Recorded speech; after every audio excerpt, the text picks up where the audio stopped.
The old man's hands trembled as he clutched the brim of his hat, the autumn wind slicing through the park like a whispered memory.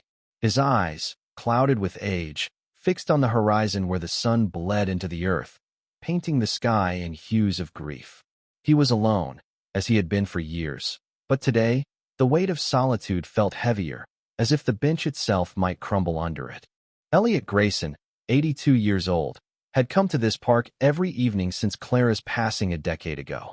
The bench, their bench, was more than wood and iron. It was a shrine to her laughter, her gentle touch, the way she'd hum old jazz tunes while watching children chase leaves. He could still feel her presence, faint but stubborn, lingering in the creak of the bench or the rustle of the oak overhead. Today, though, something was different. The air carried a strange electricity, a pull that made his heart stutter. Across the park, a boy no older than 7 darted through the grass, his sneakers kicking up clumps of earth. His name was Sam, though Elliot didn't know it yet. Sam's laughter rang out, sharp and bright, chasing a runaway kite that danced just out of reach. The kite, a vivid red diamond, tugged against its string, and Sam's small hands fumbled to hold on. Then, a gust of wind yanked the kite free, sending it spiraling toward the old man's bench. Elliot watched as the kite tangled in the branches above him, its string dangling like a lifeline. Sam skidded to a stop, his chest heaving, eyes wide with a mix of frustration and wonder.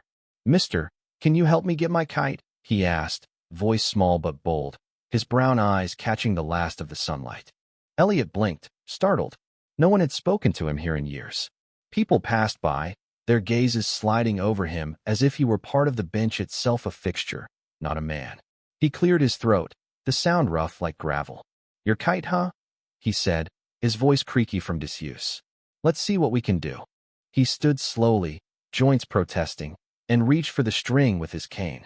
Sam bounced on his toes, watching with unguarded trust. The kite came loose with a tug, fluttering down into Sam's waiting hands.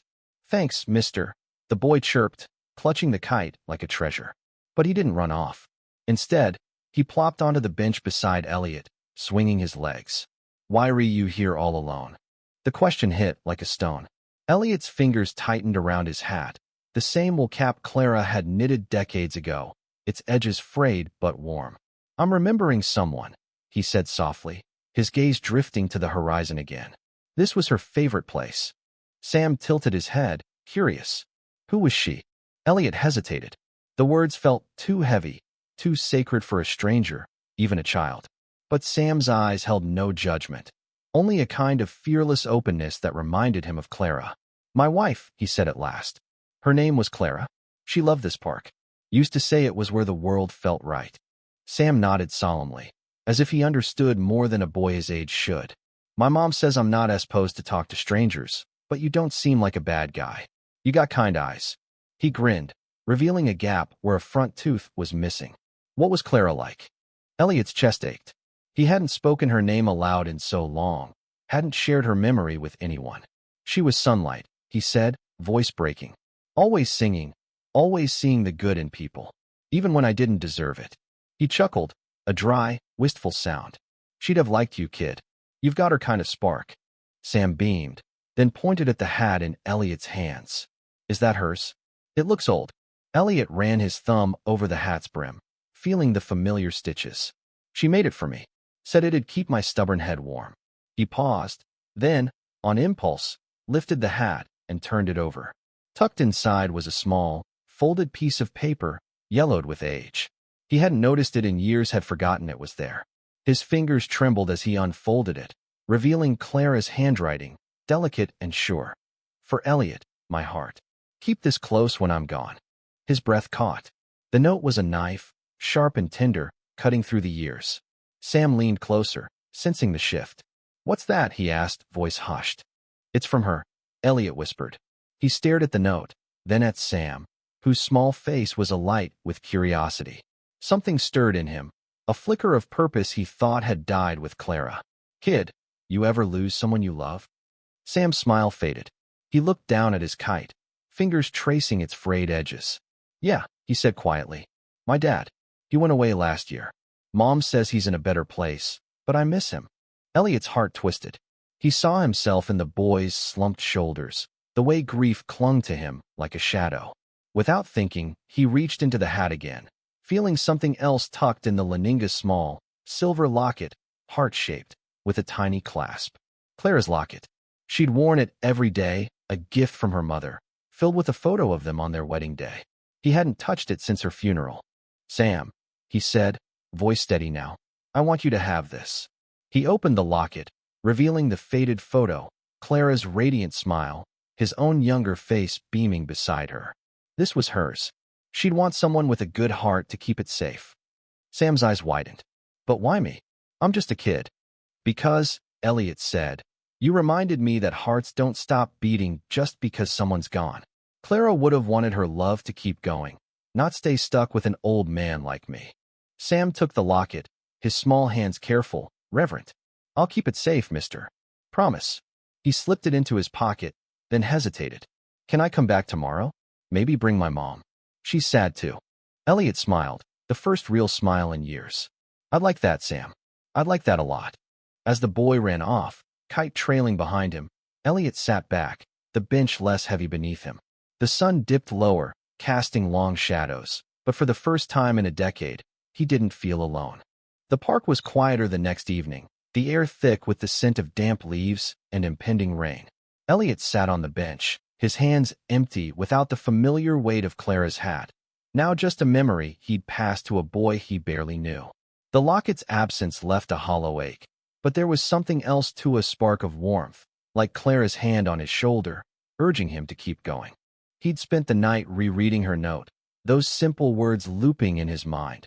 "Keep this close when I'm gone."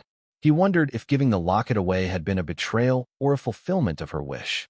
The uncertainty gnawed at him, but Sam's promise to return kept him anchored. He scanned the park, hoping to see the boy's red kite cutting through the gray sky. Instead, a woman approached, her steps hesitant, her face half hidden by a scarf. She was in her 30s, with tired eyes and a posture that carried the weight of loss. In her hand was a small paper bag, crinkled at the edges. "Are you Elliot?" she asked, stopping a few feet from the bench. Her voice was soft but firm, like someone who'd learned to hold herself together through sheer will. Elliot nodded, surprised. "That's me. You must be Sam's mom." She smiled faintly, unwrapping the scarf to reveal a face both weary and kind. "I'm Lena. Sam told me what you did giving him that locket. He hasn't stopped talking about it." She sat beside him, leaving a careful distance. "I hope it's okay that I came instead. Sam's with his grandma today." Elliot's throat tightened. "He's a good kid. Reminds me of someone I loved."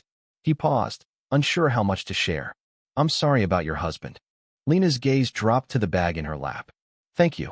It's been hard. Sam tries to be strong, but he's only 7. He misses his dad every day." She opened the bag and pulled out a small, leather-bound book, its cover worn but cherished. "This was my husband's journal. Sam said you lost someone too. I thought maybe you'd understand." Elliot stared at the journal, his fingers itching to touch it, to connect with another's grief. "My Clara," he said, voice low. 10 years gone, but it feels like yesterday. She was my whole world." Lena nodded, her eyes glistening. "I get that. Tommy husband was mine. He used to write in this journal every night, little notes about Sam, about us. I haven't been able to read it since he passed. It hurts too much." She hesitated, then held it out.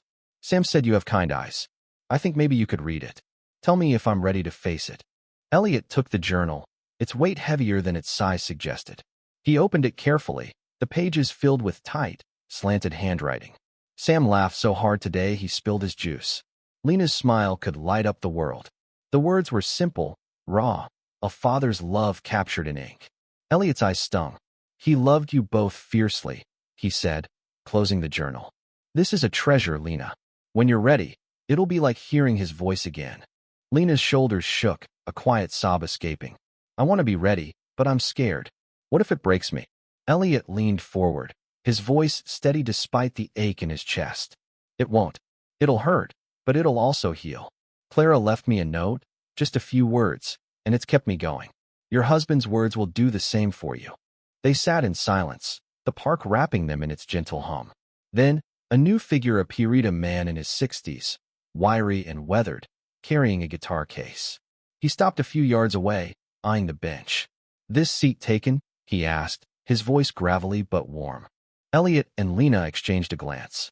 "Go ahead," Elliot said, curious despite himself. The man sat, setting the case on the ground. "Name's Charlie," he said unprompted. "Used to play here with my band back in the day. This bench was our stage."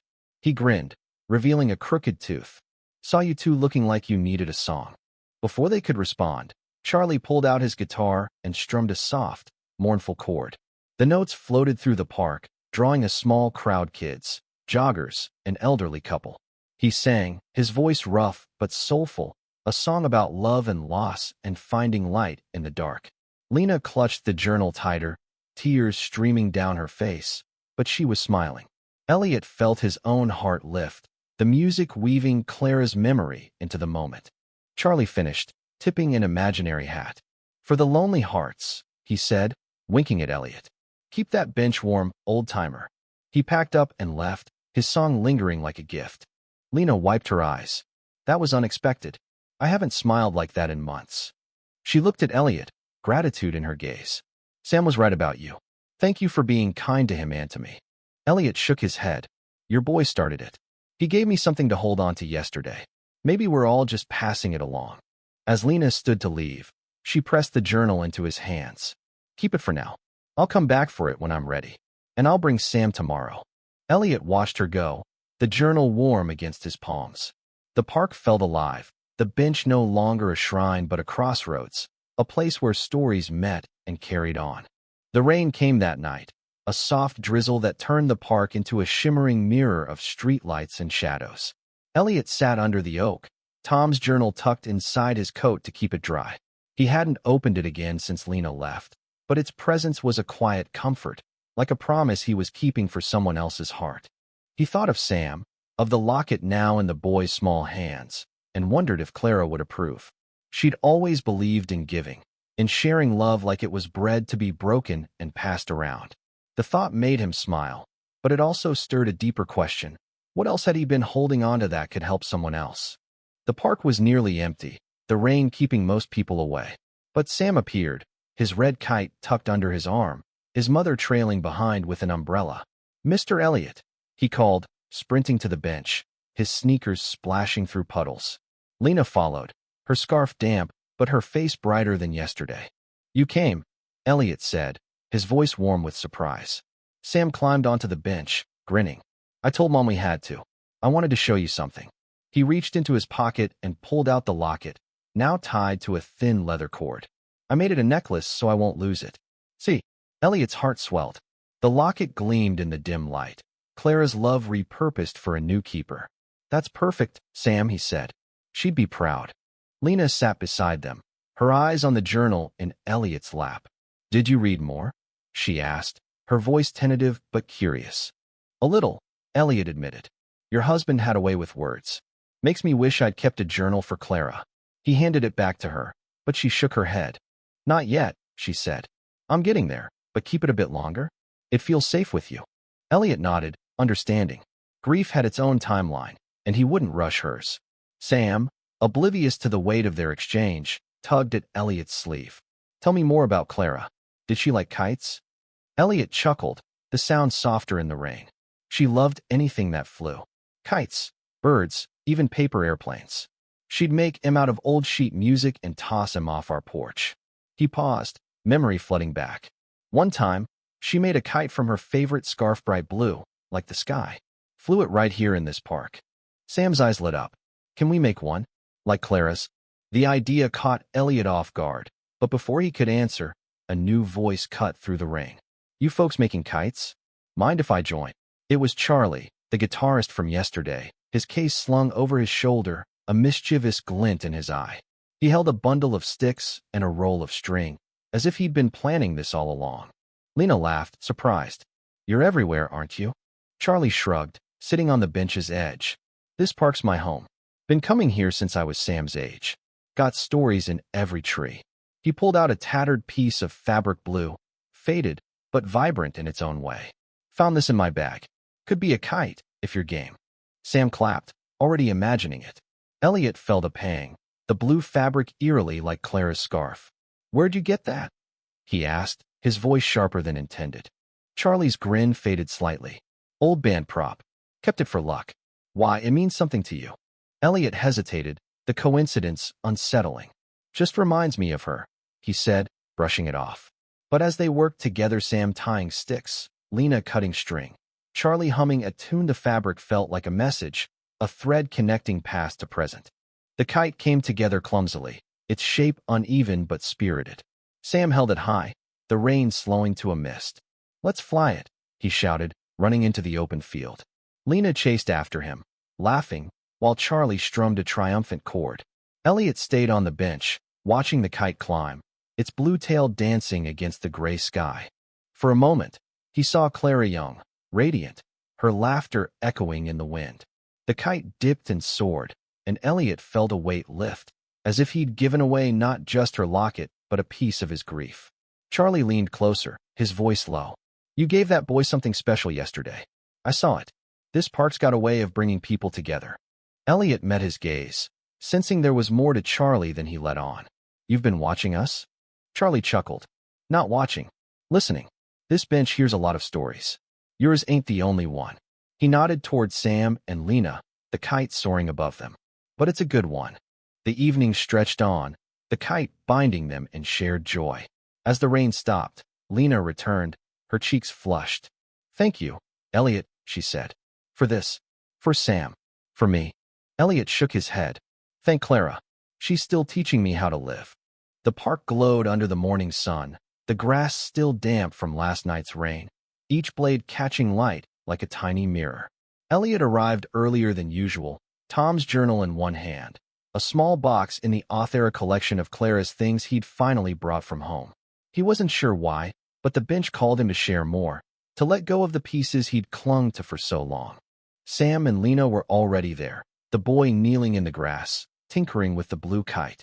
Lena sat on the bench, reading the journal, her fingers tracing the pages with a tenderness that made Elliot's heart ache. She looked up as he approached, her eyes red but calm. "I started reading it last night," she said. "You were right. It's like he's still here." Elliot sat beside her, the box resting on his lap. "I'm glad," he said simply. "Clara's things, they do that for me too." He opened the box, revealing a stack of letters, a pressed flower, a tiny music box that played their wedding song. Sam scampered over, curious. "What's all that?" "Memories," Elliot said, lifting the music box. He wound it, and a soft melody spilled out, delicate and haunting. Sam listened, transfixed, while Lena's eyes filled with tears. "Clara loved this song," Elliot said. Said it reminded her of second chances. Sam pointed at the letters. "Can I read one?" Elliot hesitated, then handed him a letter, its envelope yellowed but sealed with Clara's careful handwriting. Sam opened it, reading aloud in his clear, young voice. "Elliot, my love, never stop looking for the light. Even when I'm gone, it's there, in every smile you share."